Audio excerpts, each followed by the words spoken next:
Hello there, and thank you so much for being willing to join my short video on diabetes management and glycemia. My name is Patrick Langley, and I'm actually a nutritionist at the local hospital, and I'm here today to help you in educating about glycemic index. Now, I know you've had recent diagnosis of type 2 diabetes, and you've had some concerns with feeling tired and unexplained weight loss, excessive thirst, and feeling tired, struggling to lose weight, as well as cravings for sugary foods. And I've also noted that you're normally social, and this affects your overall day to day quality of life because you may not be able to walk with neighbors as often and enjoy the company of these people because of fatigue that comes from recent diagnosis of diabetes. So I actually just wanted to educate you some on glycemic index and glycemic load, and I wanted to help you in maintaining glycemic control and blood sugar management in your diet. So I've actually created this handout on glycemic index or glycemia, what it is, and some food examples that would be helpful to you in making choices while you're on your own and you may not have me or another family member available to help you. So I just wanted to do this and make sure that it's beneficial to you. So as we look at this, what is glycemic index, or GI for short? It is the availability of sugar molecules to the blood through food. If a food has a high glycemic index, then it can raise your blood sugar quickly.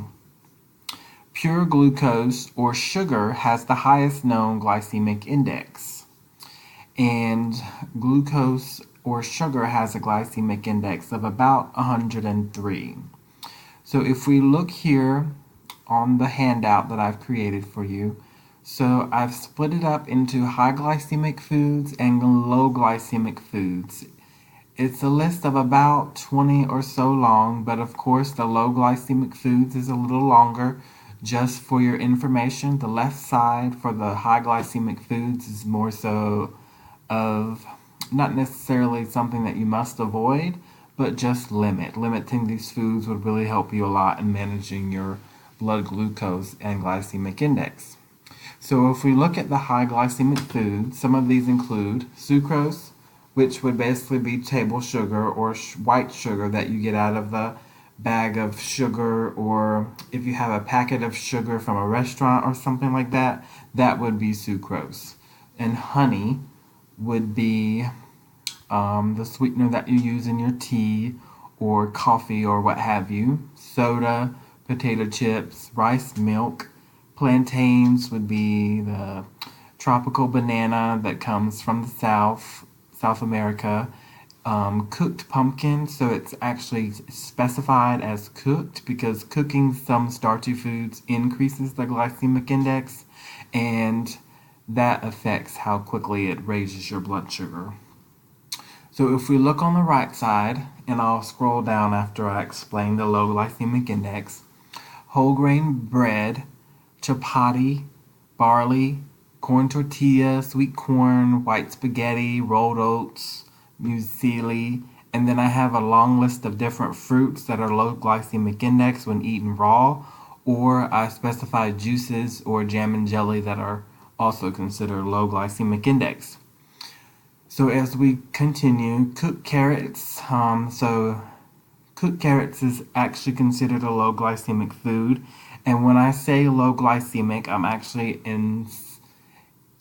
instigating for a glycemic index of less than 60. So I said that glucose was about 103. So low glycemic index would be less than 60, And the numbers don't really matter besides whether it's high or low glycemic index. And I just listed some different foods that fall into those categories. And on the right side, we have vegetable soup, milk, full fat, skim milk, ice cream, fruit yogurt, or plain yogurt. Preferably not sweetened yogurt, because usually those tend to have higher amounts of sugar. And soy milk, beans that are cooked. So this includes chickpeas, kidney beans, black beans, black-eyed peas, pinto beans, so on and so forth. Anything with added sugar would actually have an increase in glycemic index. So, for example, if you were having beans but you put a lot of brown sugar into your baked beans, then that would actually raise the glycemic index of the food. And if we look to the left, some of the other foods that are considered high glycemic index would include instant oats, wheat biscuits, cornflakes, udon noodles, whole wheat, or white bread. And on the right, I actually do have old-fashioned rolled oats, because those would be lower glycemic index when cooked, and instant oats are higher glycemic index just because they've been broken down a little bit more when cooked. And I just wanted to introduce this tool to you and hope that you find it helpful. I will actually be available for questions or a follow-up appointment should you have any. If you want to directly contact me, you have my information and you can do so.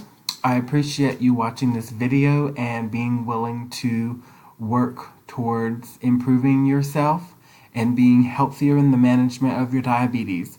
I hope that I can be of help to you in the future, and thank you. Have a good rest of your day.